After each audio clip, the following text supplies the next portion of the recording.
My parents gave me an extraordinary name. Baratunde Thurston. Now, Baratunde is based on a Yoruba name from Nigeria, but we're not Nigerian. That's just how black my mama was. Get this boy the blackest name possible. What does the book say? Rafiq is an Arabic name, but we are not Arabs. My mom just wanted me to have difficulty boarding planes in the 21st century. She foresaw America's turn toward nativism. She was a black futurist. Thurston is a British name, but we are not British. Shout out to the multi-generational dehumanizing economic institution of American chattel slavery, though. Also, Thurston makes for a great Starbucks name, really expedites the process.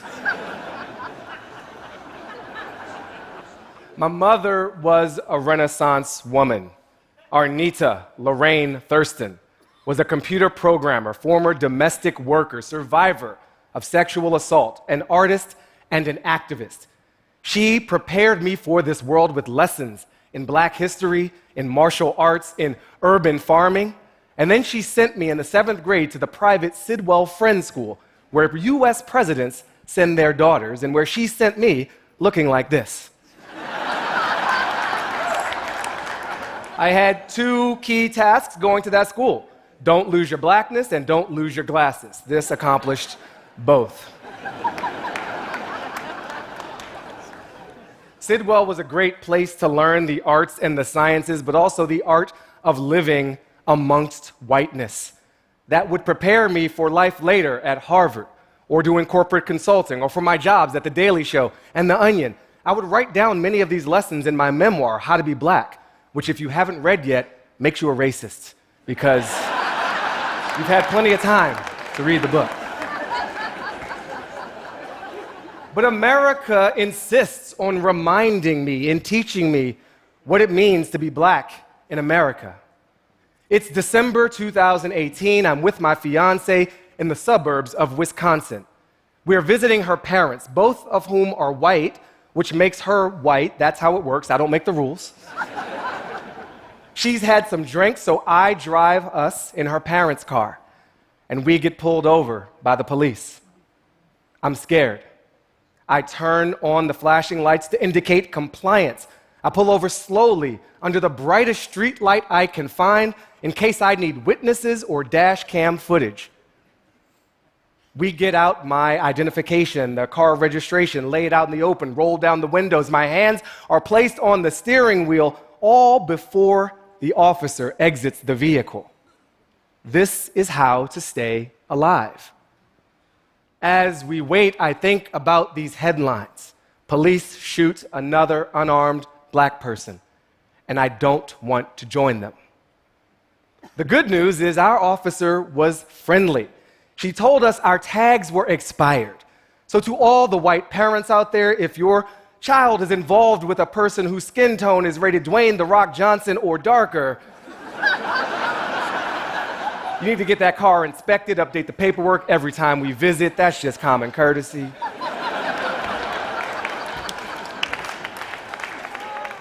I got lucky. I got a law enforcement professional. I survived something that should not require survival. And I think about this series of stories. Police shoot another unarmed black person. And that season, when those stories popped up everywhere, I would scroll through my feed, and I would see a baby announcement photo.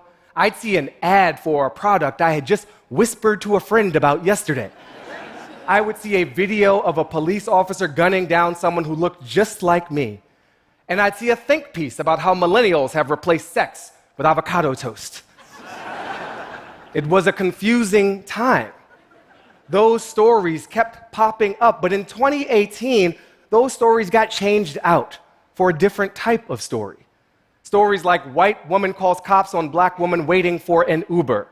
That was Brooklyn Becky. Then there was white woman calls police on 8-year-old black girl selling water. That was Permit Patty. Then there was woman calls police on black family barbecuing at lake in Oakland. That was the now infamous Barbecue Becky. And I contend that these stories of living while black are actually progress. We used to find out after the extrajudicial police killings. Now we're getting video of people calling 911. We're moving upstream, closer to the problem and closer to the solution. So I started a collection of as many of these stories as I could find. I built an evolving, still growing database at baratunde.com/livingwhileblack, seeking understanding. I realized the process was really diagramming sentences to understand these headlines. And I want to thank my Sidwell English teacher, Erica Berry, and all English teachers. You have given us tools to fight for our own freedom. What I found was a process to break down the headline and understand the consistent layers in each one. A subject takes an action against the target engaged in some activity, so that white woman calls police on 8-year-old black girl is the same as white man calls police on black woman using neighborhood pool, is the same as woman calls cops on black Oregon lawmaker campaigning in her district. They're the same. Diagramming the sentences allowed me to diagram the white supremacy, which allowed such sentences to be true, and I will pause to define my terms. When I say white supremacy, I'm not just talking about Nazis or white power activists, and I'm definitely not saying that all white people are racist. What I'm referring to is a system of structural advantage that favors white people over others in social, economic, and political arenas. It's what Brian Stevenson at the Equal Justice Initiative calls the narrative of racial difference. The story we told ourselves to justify slavery and Jim Crow and mass incarceration and beyond. So when I saw this pattern repeating, I got angry. But I also got inspired to create a game of words that would allow me to transform this traumatic exposure into more of a healing experience. I'm going to talk you through the game. The first level is a training level, and I need your participation. Our objective to determine if this is real or fake, did this happen or not. Here's the example. Catholic University law librarian calls police on student for being argumentative. Clap your hands if you think this is real. Clap your hands if you think this is fake. The reals have it, unfortunately. And for point of information, being argumentative in a law library is the exact right place to do that. This student should be promoted to professor. Training level complete, so we move on to the real levels. Level 1, our objective is simple: reverse the roles. That means woman calls cops on black Oregon lawmaker becomes black Oregon lawmaker calls cops on woman. That means white man calls police on black woman using neighborhood pool becomes black woman calls police on white man using neighborhood pool. How do you like them reverse racist apples? That's it. Level 1 complete. And so we level up to level 2, where our objective is to increase the believability of the reversal. Let's face it, a black woman calling police on a white man using a pool isn't absurd enough.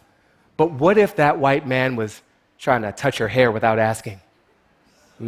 Or maybe he was making oat milk while riding a unicycle.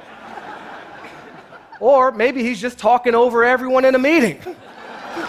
We've all been there, right? Seriously, we've all been there. So that's it. Level 2, complete. But it comes with a warning. Simply reversing the flow of injustice is not justice. That is vengeance. That is not our mission. That's a different game, so we level up to level 3, where the objective is to change the action. Also known as calling the police is not your only option. OMG, what is wrong with you people? And I need to pause the game to remind us of the structure. A subject takes an action against a target engaged in some activity. White woman calls police on black real estate investor inspecting his own property. California Safeway calls cops on black woman donating food to the homeless. Golf club twice calls cops on black women for playing too slow. In all these cases, the subject is usually white, The target is usually black, and the activities are anything from sitting in a Starbucks to using the wrong type of barbecue to napping to walking agitated on the way to work, which I just call walking to work. And my personal favorite, not stopping his dog from humping her dog, which is clearly a case for dog police, not people police. All of these activities add up to living. Our existence is being interpreted as crime. Now, this is the obligatory moment in the presentation where I have to say not everything is about race. Crime is a thing, should be reported, but ask yourself, do we need armed men to show up and resolve this situation? Because when they show up for me, it's different. We know that police officers use force more with black people than with white people. And we are learning the role of 911 calls in this. Thanks to preliminary research from the Center for Policing Equity, we're learning that in some cities, most of the interaction between cops and citizens is due to 911 calls, not officer-initiated stops. And most of the violence, the use of force by police on citizens, is in response to those calls. Further, when those officers responding to calls use force, that increases in areas where the percentage of the white population has also increased, AKA gentrification, AKA unicycles and oat milk, AKA when barbecue Becky feels threatened, she becomes a threat to me in my own neighborhood, which forces me and people like me to police ourselves. We quiet ourselves. We walk on eggshells. We maybe pull over to the side of the road under the brightest light we can find so that our murder might be caught cleanly on camera. And we do this because we live in a system in which white people can too easily call on deadly force to ensure their comfort.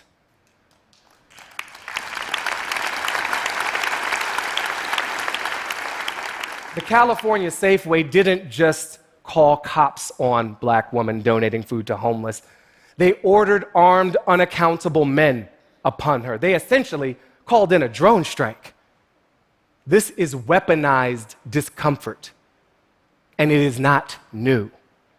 From 1877 to 1950, there were at least 4,400 documented racial terror lynchings of black people in the United States.